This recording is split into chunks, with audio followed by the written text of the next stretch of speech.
ಓಂ ಸದ್ಗುರುನಾಥ ಶರಣಂ ಜಯ ಜಯ. ಓಂ ಸಚ್ಚಿದಾನಂದ ಶರಣಂ ಜಯ ಜಯ. ಎಲ್ಲರಿಗೂ ನನ್ನ ನಮಸ್ಕಾರಗಳು. ಜ್ಞಾನೇಶ್ವರಿ ಗೀತಾಮೃತ. ಅರ್ಜುನನಿಗೆ ಕೃಷ್ಣ ಪರಮಾತ್ಮನ ಉಪದೇಶವನ್ನು ಮಾಡ್ತಾ ಇದ್ದು, ಆಗ ಅರ್ಜುನ ಹೇಳ್ತಾನೆ, ಸ್ವಾಮಿ, ನನಗೆ ನೀವು ಹೇಳೋದೆಲ್ಲ ಚೆನ್ನಾಗಿ ಅರ್ಥ ಆಗುತ್ತೆ, ಎಲ್ಲ ವಿಷಯಗಳನ್ನ ಚೆನ್ನಾಗಿ ಹೇಳಿದಿರಿ. ಆದರೆ ಅಜ್ಞಾನಿಯಾದ ನನಗೆ ಇನ್ನೂ ಸ್ವಲ್ಪ ಸರಳವಾಗಿ ಸುಗಮವಾಗಿ ತಿಳಿಯುವಂತೆ ತಿಳಿಸಿರಿ ಅಂತ ಅರ್ಜುನನ್ನು ಕೇಳ್ತಾನೆ. ಆ ಸಮಯದಲ್ಲಿ ಮೂರು ಲೋಕಕ್ಕೂ ಬೆಳಕಾದ ಶ್ರೀಕೃಷ್ಣನು ಏನಂತ ಹೇಳ್ತಾನಂದರೆ, ನೀನು ನನ್ನನ್ನು ಅರಿಯಲಾರೆಯ ಅರ್ಜುನ. ನಾನು ಇಷ್ಟು ದಿನ ನಿನ್ನ ಜೊತೆಲಿದ್ದೆ, ಈಗ ಇಷ್ಟೊತ್ತು ನಿನ್ನ ಜೊತೆ ಮಾತಾಡಿದ್ದೀನಿ, ಆದರೂ ಕೂಡ ನೀನು ನನ್ನನ್ನು ಅರ್ಥ ಮಾಡ್ಕೊಳಕ್ಕಾಗೋದಿಲ್ವಲ್ಲ. ಸ್ವಾಭಾವಿಕವಾಗಿಯೇ ಹೊರಮುಖವಾಗಿ ಹರಿದಾಡುವ ಮನಸ್ಸನ್ನು ಪ್ರಯತ್ನಪೂರ್ವಕವಾಗಿ ಹೃದಯದಲ್ಲಿ ನಿಲ್ಲಿಸಬೇಕು. ಮನಸ್ಸಿನ ಸ್ವಭಾವ ಗುಣ ಏನು? ಹೊರಮುಖವಾಗಿ ಹರಿದಾಡುವಂಥದ್ದು ಮನಸ್ಸಿನ ಸ್ವಭಾವ ಗುಣ. ಆಗ ಅದು ತನ್ನಿಂತಾನಾಗಿ ಏನಾಗುತ್ತೆ ಅಂದರೆ ಹೊರಮುಖವಾಗಿ ಸುತ್ತೋದ್ರಿಂದ ಜ್ಞಾನವನ್ನು ತಂದುಕೊಳ್ಳಲಿಕ್ಕೆ ಸಾಧ್ಯ ಆಗೋದಿಲ್ಲ. ಈ ರೀತಿಯಲ್ಲಿ ಅದು ಇರ್ತಕ್ಕಂಥದ್ದು. ಅದಕ್ಕೆ ಕೃಷ್ಣ ಏನು ಹೇಳ್ತಾನೆ, ಸ್ವಾಭಾವಿಕವಾಗಿಯೇ ಹೊರಮುಖವಾಗಿ ಹರಿಯತಕ್ಕಂಥ ಮನಸ್ಸನ್ನು ನೀನು ಅಂತರ್ಮುಖಿ ಮಾಡಬೇಕು. ಅದನ್ನು ತಂದು ಅಂತಃಕರಣದ ಮೂಲದಲ್ಲಿ ನಿಲ್ಲಿಸಬೇಕು. ಹೀಗೆ ಮಾಡುವುದರಿಂದ ಸರ್ವವು ತಾನಾಗಿಯೇ ನಿನ್ನ ಅನುಭವಕ್ಕೆ ಬರುವುದು. ನಿನಗೆಲ್ಲ ಗೊತ್ತಾಗಬೇಕು ಅಂದರೆ ಅರ್ಜುನ, ಮನಸ್ಸನ್ನು ಅಂತರ್ಮುಖಿ ಮಾಡು, ಆಗ ತನ್ನಿಂದ ತಾನೇ ಎಲ್ಲ ನಿನಗೆ ತಿಳಿಯ ಬರುತ್ತದೆ ಅಂತ ಇಲ್ಲಿ ಕೃಷ್ಣ ಅರ್ಜುನನಿಗೆ ಹೇಳ್ತಾ ಇದ್ದಾನೆ. ಇಂದ್ರಿಯ ದ್ವಾರಗಳೆಲ್ಲವನ್ನು ಚೆನ್ನಾಗಿ ನಿಗ್ರಹಿಸಿದಾಗಲೇ ಇಂತಹ ಸ್ಥಿತಿಯು ಸಿದ್ಧವಾಗುವುದು. ಏನು ಹೇಳ್ತಾ ಇದ್ದಾನಲ್ಲಿ, ನೀನು ಮನಸ್ಸನ್ನು ಅಂತರ್ಮುಖಿ ಮಾಡಬೇಕು. ಹೊರಮುಖವಾಗಿ ಹರಿಯತಕ್ಕಂಥ ಮನಸ್ಸನ್ನು ಅಂತರ್ಮುಖಿ ಮಾಡಬೇಕು. ಇಂದ್ರಿಯಗಳನ್ನೆಲ್ಲ ನೀನು ಇಂದ್ರಿಯಗಳ ವ್ಯಾಪಾರವನ್ನು ಚೆನ್ನಾಗಿ ನಿಗ್ರಹಿಸಬೇಕು. ಇಲ್ಲಾಂದರೆ ಏನಾಗುತ್ತೆ ಅಂದರೆ, ಇಂದ್ರಿಯಗಳು ಸುಖದ ಭೋಗಗಳನ್ನು ವಿಷಯ ವಸ್ತುಗಳಲ್ಲಿ ಹುಡುಕೊಂಡು ಹೋಗೋದಕ್ಕೆ ಶುರುವಾಗ್ಬಿಡ್ತದೆ. ಆಗೇನಾಗುತ್ತೆ, ಪರಮಾತ್ಮನ ವಿಚಾರವಾಗಿ ಅಥವಾ ಆಧ್ಯಾತ್ಮದ ವಿಚಾರವಾಗಿ ತಿಳಿಯುವುದಕ್ಕೆ ಸಾಧ್ಯ ಆಗೋದಿಲ್ಲ. ಕೇವಲ ಅಲ್ಪ ಸುಖವನ್ನು ಇಂದ್ರಿಯಗಳ ಮೂಲಕ ಅನುಭವಿಸುವ ಅಲ್ಪ ಸುಖಕ್ಕಾಗಿ ನಾವು ನಿಂತ್ಕೊಳ್ಬೇಕಾಗುತ್ತೆ. ಈ ರೀತಿಯಲ್ಲಿ ನಮ್ಮ ಆಚರಣೆ ಆಗುತ್ತೆ. ಅದರಿಂದ ನೀನು ಅರ್ಜುನ, ಇಂದ್ರಿಯ ವ್ಯಾಪಾರಗಳನ್ನು ಚೆನ್ನಾಗಿ ನಿಗ್ರಹಿಸಿದಾಗಲೇ ನಿನ್ನ ಮನಸ್ಸು ಅಂತರ್ಮುಖಿಯಾಗುವುದು. ಆಗ ಮಾತ್ರ ನೀನು ನನ್ನನ್ನು ತಿಳಿಯೋದಕ್ಕೆ ಸಾಧ್ಯ ಅಂತ ಇಲ್ಲಿ ಕೃಷ್ಣ ಹೇಳ್ತಾ ಇದ್ದಾನೆ. ಆಗ ಮನಸ್ಸು ಸಹಜವಾಗಿಯೇ ಒಳಗಡೆಗೆ ಅಡಗುವುದು.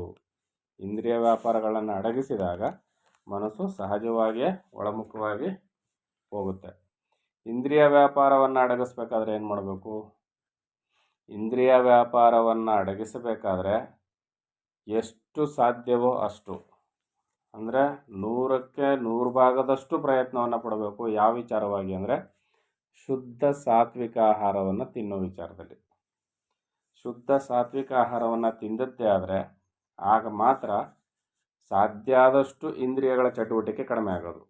ಅಂದರೆ ವಿಷಯ ವಸ್ತುಗಳಲ್ಲಿ ಮನಸ್ಸು ಓಡಾಡುವಂತಹ ಸಂದರ್ಭಗಳು ಬಹಳ ಕಡಿಮೆ. ಯಾವಾಗಪ್ಪ ಅಂದರೆ ಶುದ್ಧ ಸಾತ್ವಿಕ ಆಹಾರವನ್ನು ತಿನ್ನಬೇಕು.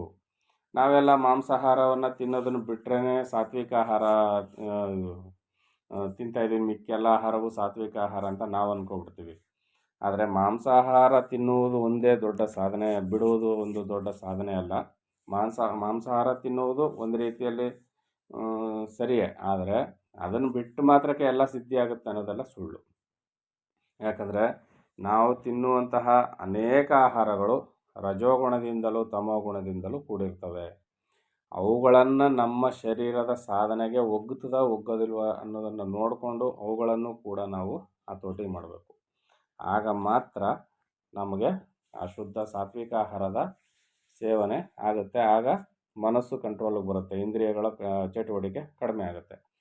ಅಂದರೆ ಮುಖ್ಯವಾಗಿ ಇಲ್ಲಿ ನಾಲಿಗೆ ಚಪಲನ್ನು ಯಾರು ತಡಿತಾರೋ ಅವರಿಗೆ ಮಾತ್ರ ಇಂದ್ರಿಯಗಳನ್ನು ಹತೋಟಿ ಮಾಡಲಿಕ್ಕೆ ಸಾಧ್ಯ. ಇಲ್ಲಾಂದರೆ ಯಾವುದೇ ಕಾರಣಕ್ಕೂ ಸಾಧ್ಯ ಆಗೋದಿಲ್ಲ.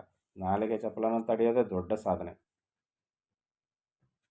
ಹೀಗೆ ಒಳಗಡೆಗೆ ಮನಸ್ಸು ಅಡಗಿದ ನಂತರ ಅಡಗಿಸಲ್ಪಟ್ಟ ಮನಸ್ಸು ಹೃದಯದಲ್ಲಿಯೇ ಸ್ಥಾಯಿಯಾಗುವುದು.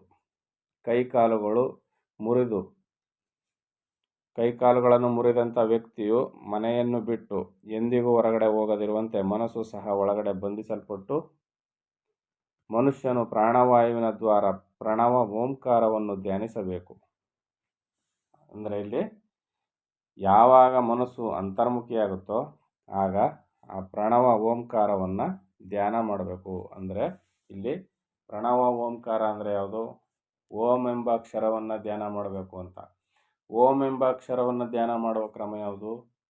ಅದಕ್ಕೆ ಆ ಓಂಕಾರಕ್ಕೂ ಮಾತೃಸ್ಥಾನವನ್ನು ಪಡ್ಕೊಂಡಿರ್ತಕ್ಕಂಥ ಅಜಪ ಗಾಯತ್ರಿ ಎಂಬ ಮಂತ್ರ ಸೋಹಂ, ಸೋ ಎನ್ನುವ ಅಕ್ಷರದ ಮುಂದೆ ಓ ಅಂತ ಬರುತ್ತಲ್ಲ, ಆ ಸಾ ಮತ್ತು ಸಾ ಪ್ಲಸ್ ಓ, ಸೋ.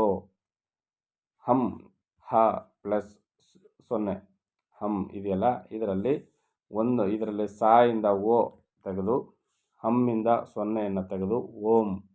ಈ ಸೋಹಂ ಎಂಬ ಅಕ್ಷರದಿಂದಲೇ ಓಂಕಾರದ ಜನನ ಅಂತ ಸವಿವರವಾಗಿ ಎಲ್ಲ ಜ್ಞಾನಿಗಳು ತಿಳಿಸ್ಕೊಟ್ಟಿದ್ದಾರೆ. ಜೀವ ಬ್ರಹ್ಮೈಕ್ಯ ರಾಜಯೋಗ ಸಾರಾಮೃತದಲ್ಲಿ ಶ್ರೀ ಪರಮಹಂಸ ಸಚ್ಚಿದಾನಂದ ಯೋಗೀಶ್ವರ ಗುರುಗಳು ಇದರ ಪೂರ್ತಿ ವಿವರಣೆಯನ್ನು ಕೊಟ್ಟಿದ್ದಾರೆ. ಅದರಿಂದ ಈ ಓಂಕಾರಕ್ಕೂ ಮೂಲ ಮಾತೃಸ್ಥಾನವನ್ನು ಪಡ್ಕೊಂಡಿರ್ತಕ್ಕಂಥ ಸೋಹಂ ಮಂತ್ರದ ಜಪವನ್ನು, ಈ ಅಜಪ ಗಾಯತ್ರಿ ಮಂತ್ರದ ಜಪವನ್ನು ನಾವು ಕ್ರಮ ಅರಿತು ಉಸಿರಾಟದ ಜೊತೆಯಲ್ಲಿ, ಉಸಿರಾಟ ಒಳಗಡೆ ಹೋಗುವಾಗ ಸೋ ಎಂಬ ಅಕ್ಷರವನ್ನು, ಉಸಿರು ಹೊರಗೆ ಬರುವಾಗ ಹಂ ಎಂಬ ಅಕ್ಷರವನ್ನು ಮನಸ್ಸಿನಲ್ಲಿಯೇ ಜಪ ಮಾಡಬೇಕು. ಮನಸ್ಸು, ಮಂತ್ರ, ಉಸಿರಾಟ 3 ಏಕವಾಗುವಂತೆ ನೋಡಿಕೊಂಡು ಆ ಸೋಹಂ ಮಂತ್ರ ಜಪವನ್ನು ಮಾಡಬೇಕು. ಅದನ್ನೇ ಇಲ್ಲಿ ಕೃಷ್ಣ ಹೇಳ್ತಾ ಇರೋದು, ಪ್ರಾಣವಾಯುವಿನ ದ್ವಾರ ಪ್ರಣವ ಓಂಕಾರವನ್ನು ಧ್ಯಾನಿಸಬೇಕು. ಅಂತರ್ಮುಖಿಯಾದ ಮನಸ್ಸಿಗೆ ಏನು ಕೆಲಸ ಕೊಡಬೇಕು? ಈ ಕೆಲಸವನ್ನು ಕೊಡಬೇಕು. ಆಗ ಕ್ರಮಕ್ರಮವಾಗಿ ಪ್ರಾಣವಾಯುವನ್ನು ಬ್ರಹ್ಮರಂಧ್ರದವರೆಗೂ ತೆಗೆದುಕೊಂಡು ಬರಬೇಕು. ಬ್ರಹ್ಮರಂಧ್ರದವರೆಗೂ ತೆಗೆದುಕೊಂಡು ಬರಬೇಕು ಅಂದರೆ ಹೆಂಗೆ ತಗೊಂಡು ಬರೋದು? ಅದಕ್ಕೆ ಕುಂಭಕ ಪ್ರಾಣಾಯಾಮವೆಂಬ ಈ ಬ್ರಹ್ಮವಿದ್ಯೆ, ಯೋಗವಿದ್ಯೆಯ ಸಹಾಯ ಬೇಕಾಗುತ್ತೆ. ಇದನ್ನು ಕುಂಡಲಿನಿಯನ್ನು, ಮಹಾಪ್ರಾಣವಾಯುವನ್ನು ಎಬ್ಬಿಸ್ಕೊಂಡು ಮೂಲಾಧಾರ ಚಕ್ರದಿಂದ ಆ ಸಪ್ತಚಕ್ರಗಳ ಮುಖಾಂತರ ಸಹಸ್ರಾರ ಚಕ್ರದವರೆಗೂ, ಅದನ್ನು ಬ್ರಹ್ಮರಂಧ್ರದವರೆಗೂ ತೆಗೆದುಕೊಂಡು ಬರಬೇಕು. ಆಗ ಧಾರಣಾ ಬಲದಿಂದ ಅದನ್ನು ಬ್ರಹ್ಮಾಕಾಶದಲ್ಲಿ ಸೇರಿ ಹೋಗುವಂತೆ ಸ್ಥಿರವಾಗಿ ನಿಲ್ಲಿಸಬೇಕು. ಇಲ್ಲಿ ಕೃಷ್ಣ ಏನೋ 2-3 ಲೈನಲ್ಲಿ ಹೇಳ್ಬಿಟ್ಟಿದ್ದಾನೆ. ಆದರೆ ಈ ಸಾಧನೆ ಅದೆಷ್ಟು ಕಠಿಣವಾಗಿದೆ ಅಂತ ಅಂದರೆ ಅದನ್ನು ಸಾಧನೆ ಅಭ್ಯಾಸ ಮಾಡುವಾಗ ಮಾತ್ರ ಇವೆಲ್ಲ ಅರ್ಥ ಆಗುತ್ತೆ. ಅದರಿಂದ ಈ ಕುಂಭಕ ಪ್ರಾಣಾಯಾಮವೆಂಬ ಬ್ರಹ್ಮವಿದ್ಯೆಯನ್ನು ನೀವು ಚೆನ್ನಾಗಿ ಕಲಿಬೇಕಂದ್ರೆ ಈಗಿನ ಕಾಲಮಾನಕ್ಕೆ ಎಲ್ಲೋ ಕೆಲವರಿಗೆ ಮಾತ್ರ ಗುರಿ ಮುಟ್ಟಲಿಕ್ಕೆ ಸಾಧ್ಯ.